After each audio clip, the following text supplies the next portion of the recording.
Omas Geheimnis für einen gesunden Garten. Besser als Nähmüll. Für nur ein paar Cent kannst du dir ein Gartenspray mischen, das Blattläuse, Milben und viele Pilzprobleme ungemütlich findet. Und das mit Zutaten, die in vielen Küchen längst vorhanden sind. Das Schöne daran, du brauchst keine komplizierte Ausrüstung, keine schweren Flaschen aus dem Gartencenter und keine lange Vorbereitung. 1 Liter Wasser, ein wenig Natron, etwas milde Seife und noch eine einfache Zutat aus der Küche. Genau diese Mischung hat meine Großmutter schon vor vielen Jahrzehnten verwendet. Und wenn du jetzt denkst, das klingt fast zu schlicht, dann warte kurz ab. Denn nicht das Natron allein macht hier den eigentlichen Unterschied. Es ist die Kombination und vor allem eine Zutat, die viele weglassen. Hallo und willkommen bei Garten Lea.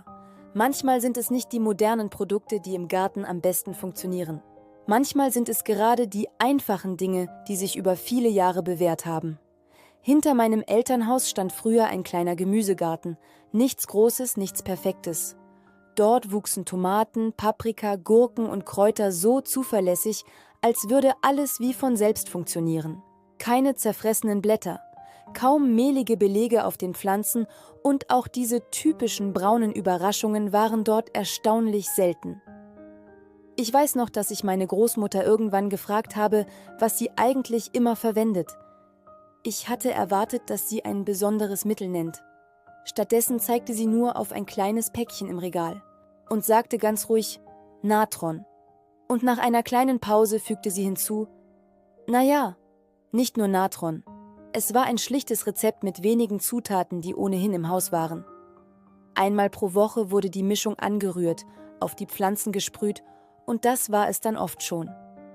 Kein großes Aufheben, kein teures Etikett, keine dramatischen Warnhinweise. Genau dieses Rezept schauen wir uns heute gemeinsam an. In einer Garten-Lea-Version, also ruhig, einfach und alltagstauglich. Und wenn du natürliche Gartenideen magst, die ohne unnötigen Aufwand auskommen, dann bist du hier genau richtig. Bevor wir zur Mischung kommen, zuerst ein kurzer Blick darauf, wann so ein Spray überhaupt sinnvoll ist. Gerade in der warmen Jahreszeit tauchen im Garten oft dieselben Probleme auf. Blattläuse sitzen plötzlich an jungen Trieben. Spinnmilben machen die Blätter stumpf und matt. Weiße Fliegen sammeln sich an empfindlichen Pflanzen. Und dann gibt es noch pilzliche Beläge, zum Beispiel Mehltau-ähnliche Erscheinungen, die sich besonders gern auf geschwächten oder dichtstehenden Pflanzen zeigen. Viele greifen in solchen Momenten sofort zu irgendeiner fertigen Flasche, aber oft lohnt sich zuerst ein einfacher, milder Ansatz. Dieses Rezept eignet sich vor allem für die vorbeugende Anwendung oder für frühe Stadien, wenn ein Problem gerade erst beginnt. Es ist kein Wundermittel für völlig überlaufende Pflanzenbestände, aber es kann helfen, die Blattoberfläche ungünstiger für bestimmte Schädlinge und Pilze zu machen. Gerade das ist oft der entscheidende Punkt. Nicht warten, bis alles kippt, sondern früh und regelmäßig arbeiten. Und jetzt kommen wir zu den 4 Zutaten. Du brauchst 1 Liter Wasser. Regenwasser ist schön, weil es weicher ist, aber Leitungswasser funktioniert im Alltag ganz genauso. Dann brauchst du einen Teelöffel Natron. Wichtig ist, wirklich gestrichen, nicht gehäuft. Dazu kommt ein Teelöffel milde Seife. Ideal ist eine einfache, sanfte Seife ohne aggressive Zusätze. Und dann kommt die Zutat, die viele unterschätzen. 2 Teelöffel Pflanzenöl. Auf den ersten Blick wirkt das fast unspektakulär. Aber genau diese Mischung macht den Unterschied. Bleib kurz dran, denn gleich schauen wir uns nicht nur an, wie du das Ganze anrührst, sondern auch, warum ausgerechnet das Öl die Zutat ist, die aus einer einfachen Mischung ein deutlich wirksameres Gartenspray machen kann. Zuerst gibst du den Liter Wasser in einen sauberen Behälter. Das kann ein Messbecher, eine Kanne oder einfach eine große Flasche sein. Danach kommt das Natron dazu. Kurz umrühren, damit es sich auflöst. Das Natron verändert später die Oberfläche der Blätter ein Stück weit. Viele Pilze mögen ein bestimmtes Umfeld, um sich gut entwickeln zu können. Genau dort setzt dieser erste Teil der Mischung an. Dann kommt die milde Seife dazu. Von ihr braucht es nicht viel. Sie hat eine ganz praktische Aufgabe. Sie hilft dabei, dass die Flüssigkeit nicht einfach in Tropfen vom Blatt abperlt. Stattdessen verteilt sich die Mischung feiner auf der Oberfläche und bleibt dort besser haften. Ohne diesen Schritt würde ein Teil der Wirkung oft einfach am Blatt vorbei auf dem Boden landen. Und dann kommt das Pflanzenöl. Genau hier liegt das Detail, das aus einem einfachen Küchenrezept eine erstaunlich durchdachte Mischung macht. Viele weichhäutige Schädlinge atmen über winzige Öffnungen am Körper. Ein feiner Ölfilm kann diese Atmung erschweren. Gleichzeitig trägt das Öl dazu bei, dass die Mischung insgesamt geschmeidiger auf dem Blatt liegt. Es geht also nicht nur darum, etwas zusammenzurühren, sondern darum, wie die einzelnen Bestandteile gemeinsam wirken. Wenn alles im Behälter ist, wird die Mischung gründlich geschüttelt oder verrührt. Gerade das Öl trennt sich sonst schnell wieder. Anschließend füllst du alles in eine Sprühflasche. Ein feiner Sprühnebel verteilt die Flüssigkeit gleichmäßiger auf den Blättern. Wichtig ist, nicht nur die Oberseite behandeln. Viele Schädlinge sitzen auf der Blattunterseite, weil sie dort geschützter sind. Die Pflanze sollte von oben und unten leicht benetzt werden. Ein feiner, gleichmäßiger Film reicht völlig aus.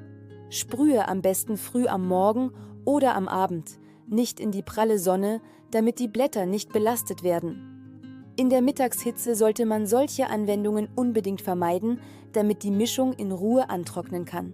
Diese Mischung ist interessant wegen ihrer Einfachheit. Du brauchst keine Spezialausstattung und die Kosten bleiben sehr überschaubar. Gerade bei vielen Töpfen oder Beeten merkt man schnell, wie teuer fertige Produkte im Handel werden können.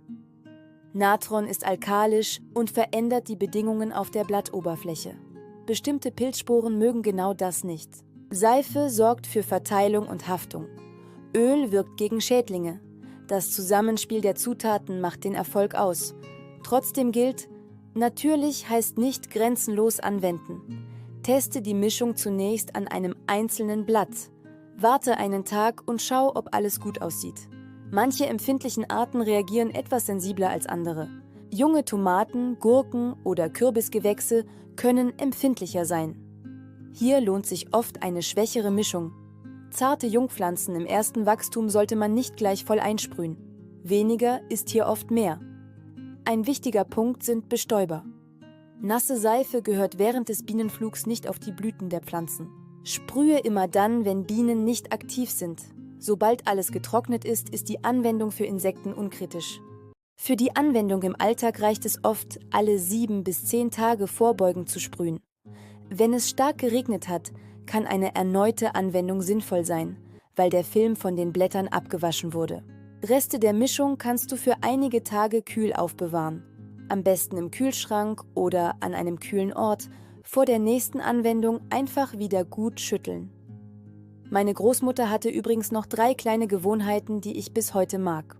Die erste: Seifenreste nicht wegwerfen. Kleine Endstücke von milder Seife können in ein Glas mit etwas Wasser gelegt werden. Daraus entsteht eine einfache Seifenlösung, die sich weiterverwenden lässt. Das spart Geld und passt gut zu einem nachhaltigen Gartenstil. Die zweite: Immer erst beobachten, dann handeln. Nicht jeder Fleck auf einem Blatt ist gleich ein großes Problem. Nicht jede Lauskolonie muss sofort beantwortet werden. Wo sitzt das Problem? Wie stark ist es wirklich? Diese Beobachtung spart unnötige Schritte. Die dritte Gewohnheit: Lieber regelmäßig und mild arbeiten als selten und zu stark. Viele Gartenprobleme entstehen nicht über Nacht.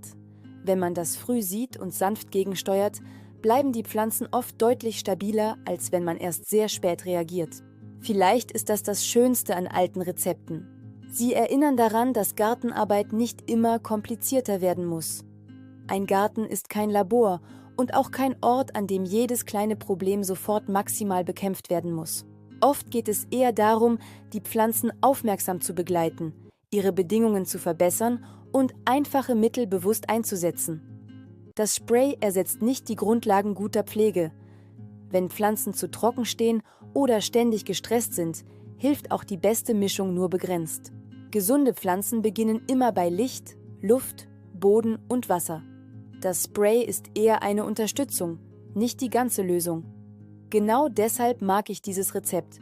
Es ist kein Wunderversprechen, sondern eine kleine, praktische Hilfe, die man selbst machen kann. Und manchmal reicht genau das schon aus, um Pflanzen repräsentativ durch die Woche zu bringen. Wenn du also das nächste Mal Blattläuse entdeckst oder deine Pflanzen nach einer einfachen, milden Unterstützung verlangen, dann denk vielleicht nicht zuerst an die teuerste Flasche im Regal. Manchmal steht die Lösung längst in der Küche. 1 Liter Wasser, ein wenig Natron, eine milde Seife und etwas Pflanzenöl.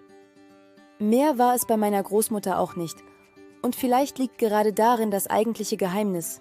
Nicht alles unnötig kompliziert machen, sondern verstehen, was wirklich gebraucht wird.